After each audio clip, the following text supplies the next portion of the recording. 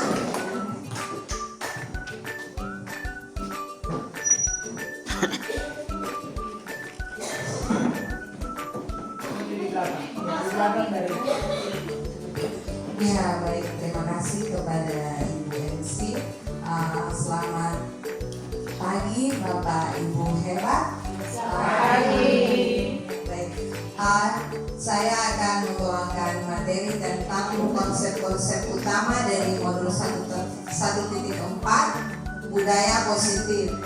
Jadi sebelum saya melanjutkan budaya positif, seperti yang tadi sudah disampaikan oleh Ibu Karni, motivasi motivasi manusia itu ada dibagi menjadi dua, yaitu ekstrinsik dan intrinsik. Ekstrinsik itu yang tadi sudah disampaikan, itu dari luar, misalnya untuk mendapatkan penghargaan atau karena imbalan dan sebagainya. Sedangkan intrinsik itu dari dalam diri kita sendiri, kita mau berubah begitu.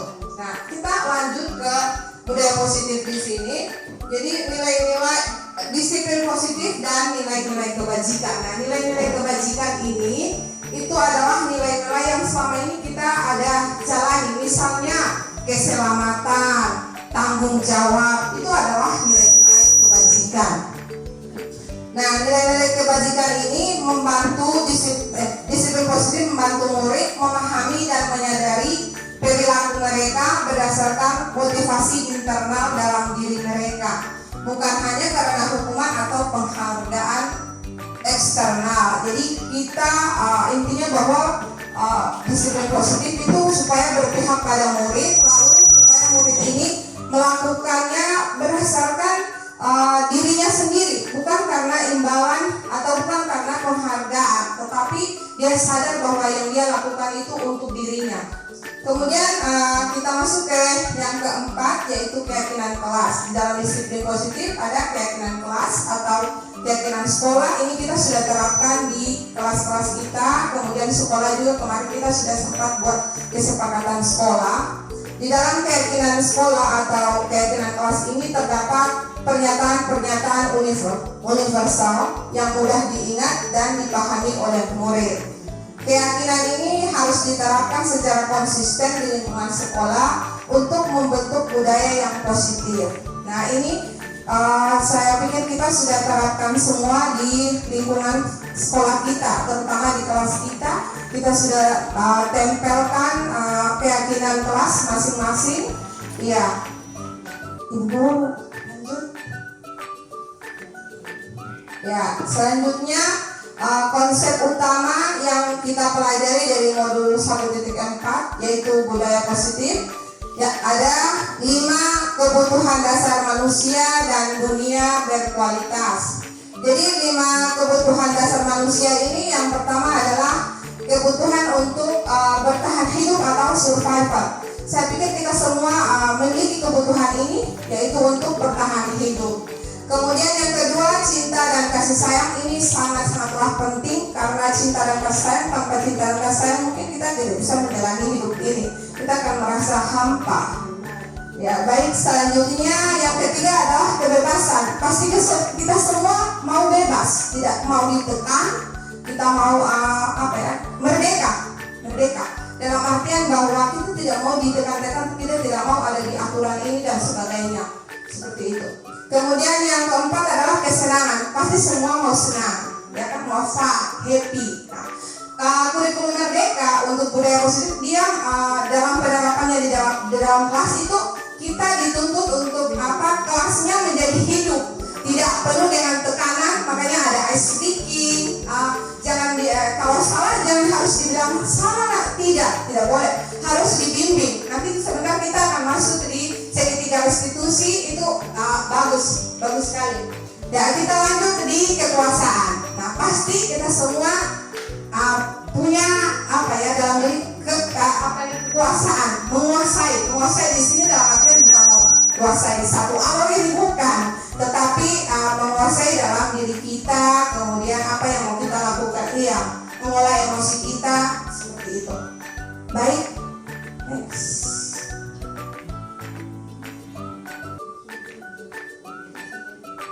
Ya baik, kemudian yang keenam ini restitusi. Restitusi yang tadi saya sampaikan. Yang pertama ada 5 posisi kontrol. Nah, 5 posisi kontrol ini yang pertama adalah penghukum. Ini yang sering kita lakukan. Saya dulu sebelum ikut CGP juga saya melakukan hal ini. Iya. Ya, yaitu penghukum. Seseorang menghukum bisa menggunakan hukum fisik maupun verbal. Ini saya rasa kami semua pernah melakukannya. Kalau anak salah sudah langsung kita hukum sudah. Kemudian yang kedua, membuat orang merasa bersalah. Biasanya guru akan bersuara lebih lembut. Ya, kalau kita akan seperti kita menyudutkan dia begitu. Ini yang dimaksud dengan membuat orang merasa bersalah. Yang ketiga, menjadi teman. Menjadi teman. Ini dalam artian bahwa kita penerapan ke murid. Kita bisa menjadi penghukum, kemudian membuat orang bersalah. Yang ketiga, kita bisa menjadi teman dengan siswa kita. Yaitu guru pada posisi ini tidak akan menyakiti murid, namun akan tetap berupaya mengontrol murid melalui persuasi atau ajakan. Ya. Yang keempat, monitor atau pemantau. Nah, memonitor berarti mengawasi. Artinya kita hanya sebagai tim pemantau di dalam kelas, kita hanya memantau anak-anak, sudah selesai. Seperti itu. Yang kelima, manajer. Ini adalah respon atau yang menunjukkan tanggung jawab guru dalam posisi terakhir. Manajer adalah posisi mentor di mana guru berbuat sesuatu bersama dengan murid, mempersilahkan murid mempertanggungjawabkan perilakunya, mendukung murid agar dapat menemukan solusi atas permasalahannya sendiri. Sebentar akan seru ketika kita masuk di restitusi. Bagaimana kita menyelesaikan permasalahan-permasalahan anak yang kita hadapi di lingkungan sekolah kita. Mungkin dari saya seperti itu, kurang dan lebihnya mohon dimaafkan. Saya kembalikan kepada MC. Iya baik, mari kita berikan tepuk tangan kepada Ibu Rumania yang sudah membahas tentang budaya positif, kemudian telah menyampaikan tentang 5 posisi kontrol guru. Tadi kita semua sudah melihat dengan jelas, dan saya tahu bahwa kita semua sudah melakukannya juga di dalam kehidupan kita khususnya sebagai seorang guru. Baik, materi selanjutnya yaitu tentang segitiga restitusi. Tadi Bu Mami sudah sempat singgung segitiga restitusi yang seperti apa. Segitiga restitusi merupakan cara di mana kita menyelesaikan masalah. Dalam hal ini kita melakukan pendekatan dengan baik kepada murid, dan murid yang akan sadar atas apa yang mereka lakukan, kemudian murid akan berubah tanpa adanya paksaan dari luar, tanpa adanya embel-embel lain, tetapi memang mereka mau berubah untuk menjadi pribadi yang lebih baik. Iya, kita langsung saja kepada segitiga restitusi, dan nanti kami akan membuat berupa drama singkat seperti itu atas satu masalah. Kemudian saya dan Ibu Mami akan berperan. Ibu Mami posisi sebagai seorang guru dan saya posisi sebagai seorang murid atau siswa. Namun sebelumnya Bapak Ibu, di dalam segitiga restitusi ada 3 langkah di dalam menyelesaikan masalah dengan murid.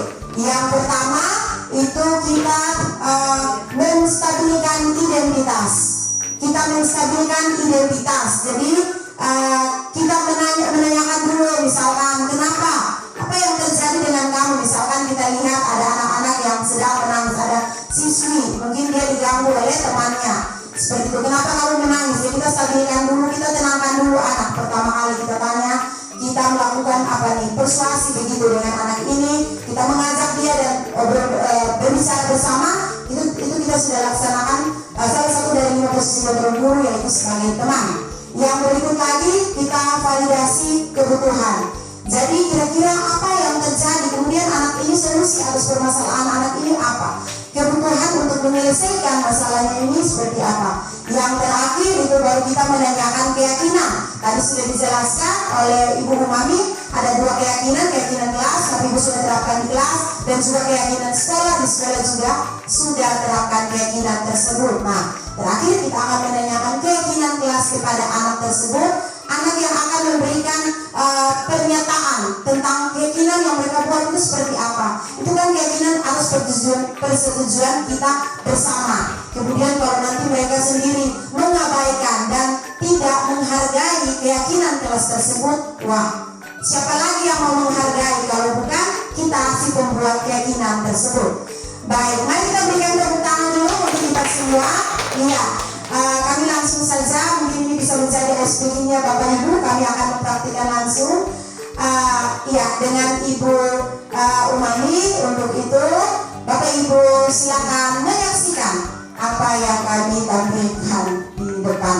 Iya, oke, Ibu Umami sebagai seorang guru, saya sebagai seorang murid. Iya, Bapak Ibu, jadi ilustrasinya ini saya adalah murid yang nakal, yang suka bolos.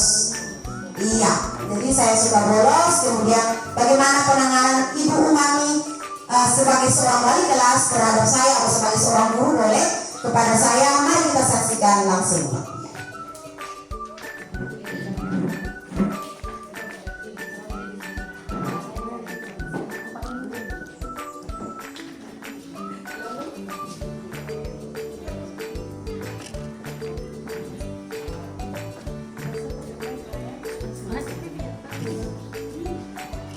Ceritanya saya siswa yang nakal dan bandel.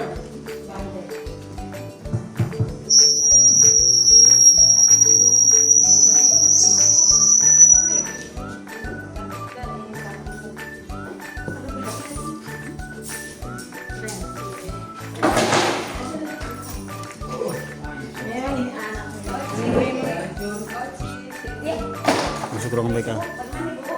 Asik lah. Oke, Bu.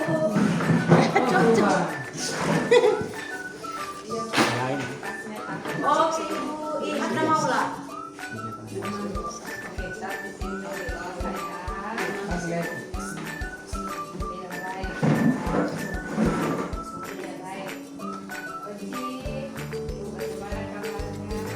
Baik, Ibu.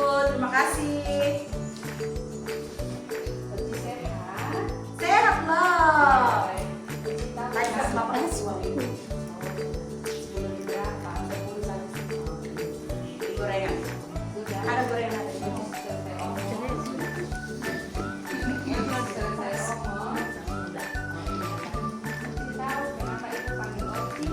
Jadi ibu mau pasti minta gorengan.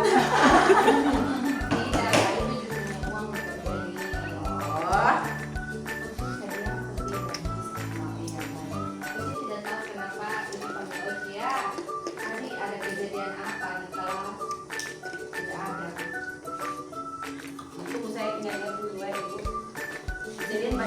Oh, ini siapa nih? Lazarus salam kasih Maria. Inulas bahasa Ibu. Bisa. Iya, baik Oci, kenapa Ibu memanggil Ibu? Jadi ketika Ibu memanggil Oci ke sini, karena Ibu mendapat laporan dari guru fisika. Pak Eras, Ibu? Iya. Ih, Pak Eras lagi nih ya. Katanya Oci bolos saat jam pelajaran fisika. Iya, Ibu. Ada pernah bolos di Pak Eras. Punya pelajaran. Beneran Oci, ya coba Oci. Kemarin Ibu, pas kita belajar itu pagar belum jadi yang di belakang. Jadi kita bolos. Jadi saya dan kawan-kawan bolos, terus itu kita dibakar pisang di belakang. Iya. Kan jam terakhir kita lapar. Ibu tahu pasti Oci buat itu karena ada alasannya. Pasti Iya. karena Oci pengen bersenang-senang ya. Iya. Yang lapar nih. Memenuhi kebutuhan Oci ya, yaitu makan kemarin. Tapi Oci tahu tidak yang Oci lakukan itu salah atau benar?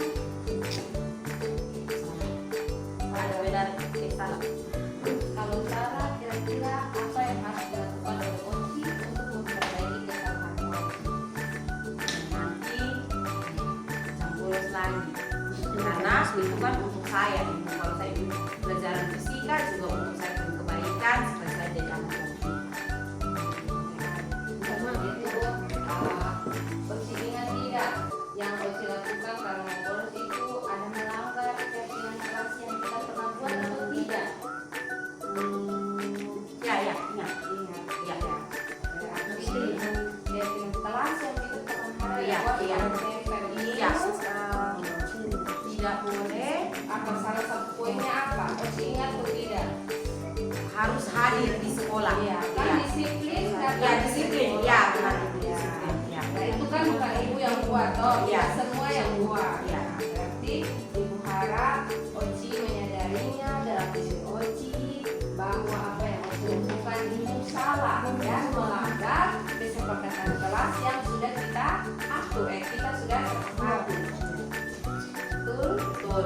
Baik, kalau begitu Oci bisa diperlukan ya. Bisa ya. Baik, kalau begitu kita semua berarti ya. Insya Allah nanti ibu dapat rezeki banyak, ibu bagi Oci uang. Oci boleh kembali ke kelas dan belajar. Ini ibu mau tanya nih, sebelum Oci pergi, ibu mau omong jelas. Sebelum masuk ke kelas itu Oci harus minta maaf ke Pak Eras karena dengan begitu Oci sudah tidak menghargai Pak Eras. Toh? Nanti kan pasti Pak Eras merasa tersinggung. Ini Oci ini tidak datang mungkin karena tidak suka atau lain-lain. Bisa. Kalau begitu, Oci boleh kembali ke kelas bersama teman-teman dan jangan bolos lagi. Terima kasih banyak Ibu. Iya. Dadah. Baik teman-teman, kita berikan tepuk tangan yang meriah untuk penampilan Ibu Oci dan Ibu Mami dalam penerapan segitiga restitusi bagaimana menyelesaikan masalah yang dihadapi oleh siswa kita.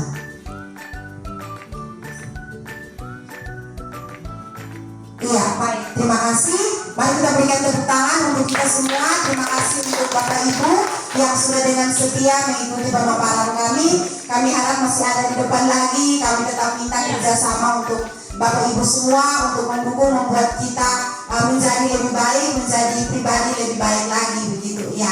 Baik, saya mohon umpan balik lagi refleksi seperti tadi yang disampaikan oleh Ibu Raja.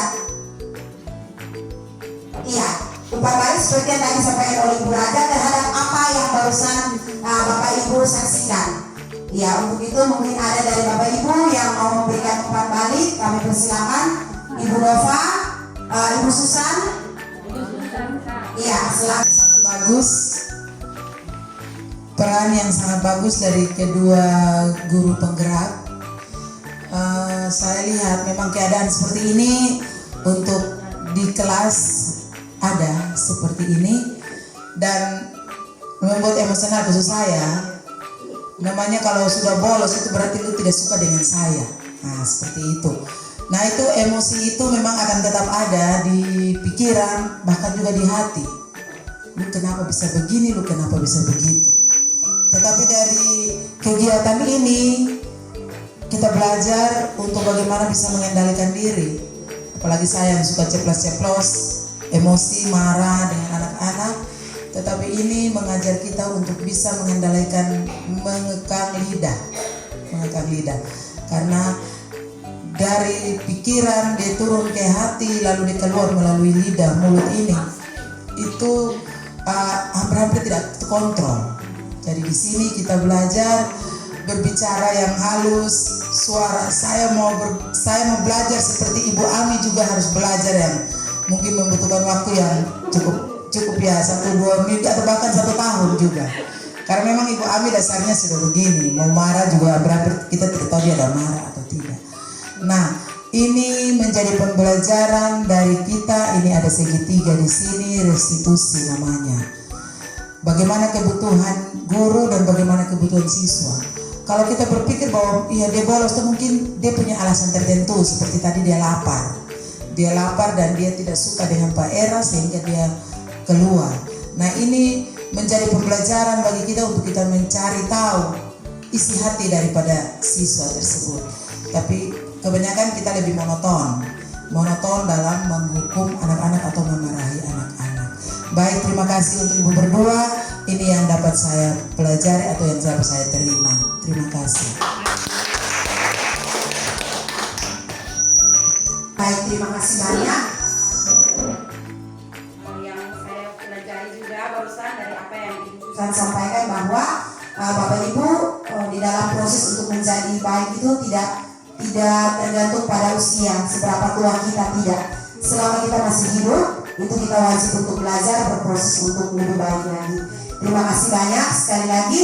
Baik, sebelum kita menutup semua rangkaian kegiatan kita pada siang hari ini, kita ada ice breaking terakhir sebagai penutup. Setelah itu kita tutup lagi dengan doa. Bapak Ibu bisa melaksanakan aktivitas selanjutnya. Ya, ice breakingnya saya masih butuhkan jari-jari karena jari ini kita pakai ketik, jari ini kita pakai ketik di laptop, jari ini kita pakai bermain HP, jadi jari ini perlu peregangan. Iya. Ya, kembali lagi seperti ini tadi. Nantinya ada 3 suruhan di sini. Saya hitung 1, 2, dan 3. Jadi 1 tutup mata, 2 tutup telinga, 3 tutup mulut. Tutup mata, tutup telinga, dan juga tutup mulut. 1, 2, 3. 1, 2, 3. Kita ini dulu. Kita berlatih dulu. Bisa berdiri ya. Oke. 1, 2, 3. Mata, telinga, mulut. Mata, telinga, mulut. Nanti saya tidak akan mengucapkan sesuai dengan urutan angka ini. Saya acak angka ini, saya membutuhkan konsentrasi dari Bapak Ibu hebat. Iya, baik. Nanti saya ada ucap juga, kemudian nanti saya ada gerakan juga. Jadi kalau saya bergerak, berarti Bapak Ibu yang ucap 1 atau 2 atau 3. Kalau saya ucap, Bapak Ibu silakan iya, menggerakkan tadi ya, menutup. Iya, sekali lagi. 1, 2, 3. 1, 2, 3. 3, 2, 2, 1. 1, 2, 3. 3, 2, 1. Banyak di sini ada saya. 2 saja ya. Oke, kita berkonsentrasi. Baik, oke. Kita mulai ya. Ya, kita santai dulu.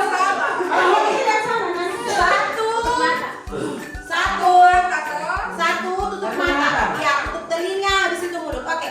1, 2, 3. 3, 2.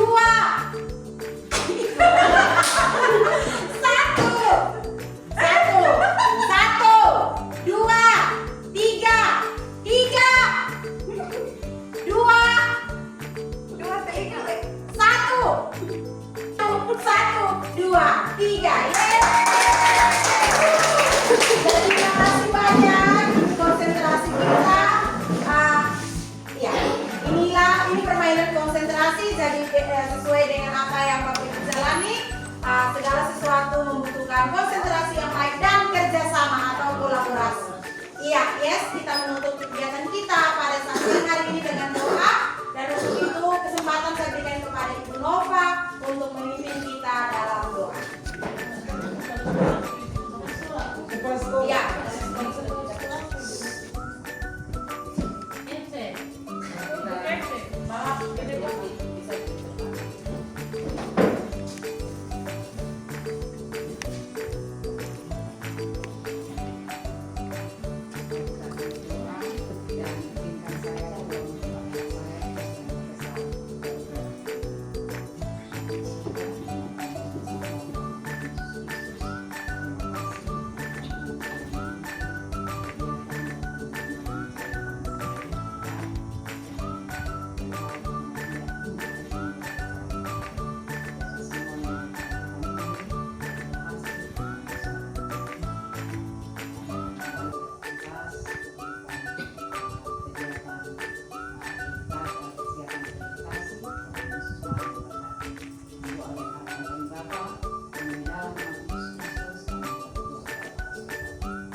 Bapak Ibu, kami tidak menyiapkan apa-apa untuk Bapak Ibu semua karena kami ini mendadak saja. Tadi langsung diinfo, sudah dihubungi oleh fasilitator kami untuk kami telat.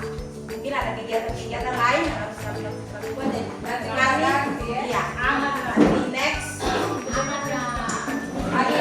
Terima kasih banyak. Terima kasih.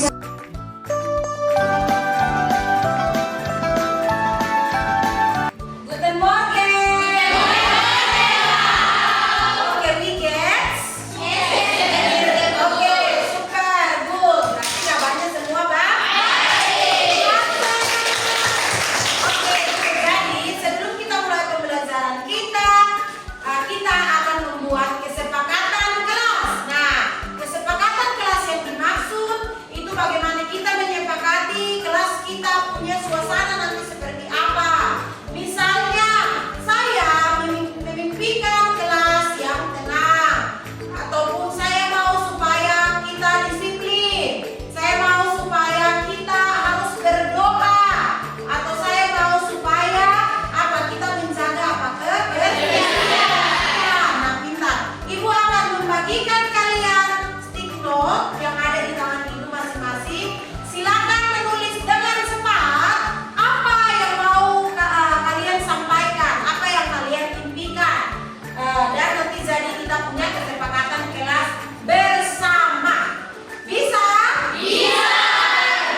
Ya, silakan ditulis dengan cepat. Ini lemnya. Nanti ditempel di kertas yang ada di papan ya, kertas karton yang ada di papan. Silakan kakak ditulisnya cepat. Pokoknya yang kalian mimpikan, apa yang kalian mau terjadi dalam kamunya pembelajaran di kelas. Dari siswanya bagaimana, dari segi gurunya bagaimana. Oke, silakan. Bisa dua jadi kan? Iya. Iya, silakan saya.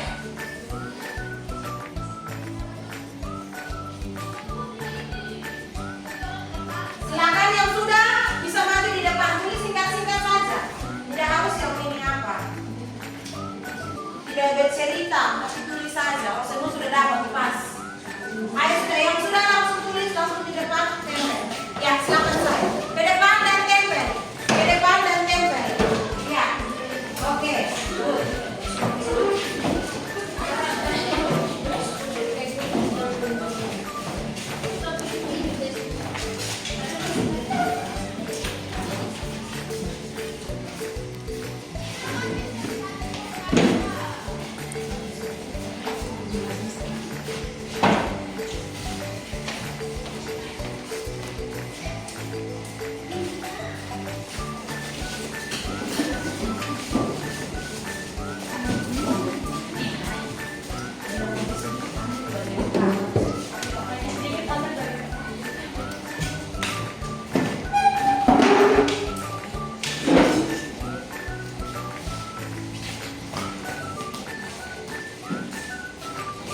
Oke, Snell Bita, cepat.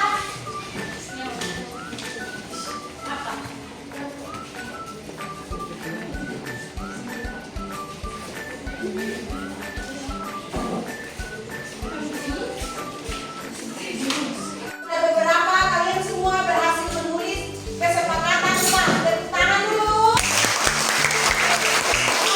Ibu akan meminta satu atau dua orang membaca apa yang telah kamu tulis di depan. Siapa yang mau ke depan? Maria, silakan. Cepat. Cepat Maria. Oke, good. Cepat, silakan baca. Jangan menang langsung baca. Yang pertama, hadir tepat waktu di kelas, mengumpulkan tugas tepat waktu. Oke, good. Yang berikut lagi dari siapa yang tulis itu? Dea. Oke, Dea. lanjut. Aktif dalam pembelajaran dari Edi, mengerjakan tugas yang diberikan guru Yolanda, menjaga kebersihan kelas Maria, disiplin waktu bagaimana Jenny, sopan santun Sarah Karim, sopan santun Tilale, Oke. menjaga kebersihan dalam kelas Imbun, Oke. selalu rajin mengumpulkan tugas tepat waktu. Ya, saling menghargai. Saling menghargai. Bahwa, Saya mau kita selalu jaga kebersihan kebersihan. kelas. Good. Sopan santun dalam berbicara, Oke. harus sopan dalam mengikut pembelajaran, Oke. rajin mengerjakan tugas dan duduk tepat waktu. Oke. Jangan menggurui Selalu bersama teman. Tidak boleh bermain HP pada saat jam pelajaran berlangsung. Yang saya mau kelas harus bersih dan rapi. Kita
menjaga kebersihan sudah sama tadi. Kemudian apa lagi? Harus sopan santun, rajin sudah. Jangan membuli sesama. Nah, membuli atau mengolok menghina itu ya.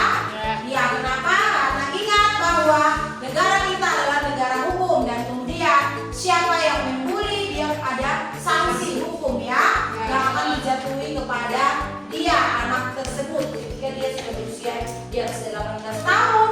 Berarti anak itu sudah bisa masuk penjara guys. Ya, tidak boleh membuli teman. Ya, ingat ya. Tidak baik sama sekali. Oke, good. Kemudian apalagi tidak boleh bermain HP apa pada saat jam berlangsung. Oke, good ya bisa ya. Kemudian bersih sudah iya disiplin. Oke, sama semua ya. Ya, masih ingat apa saja disiplin kelas tadi?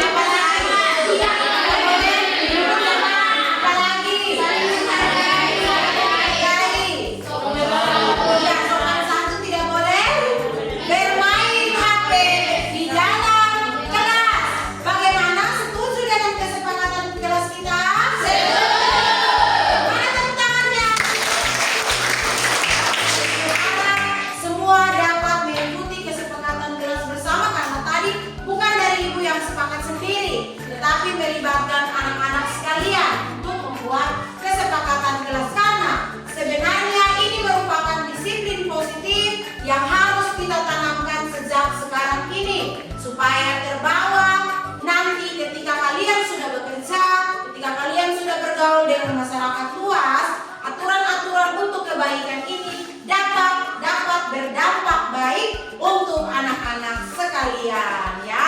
Baik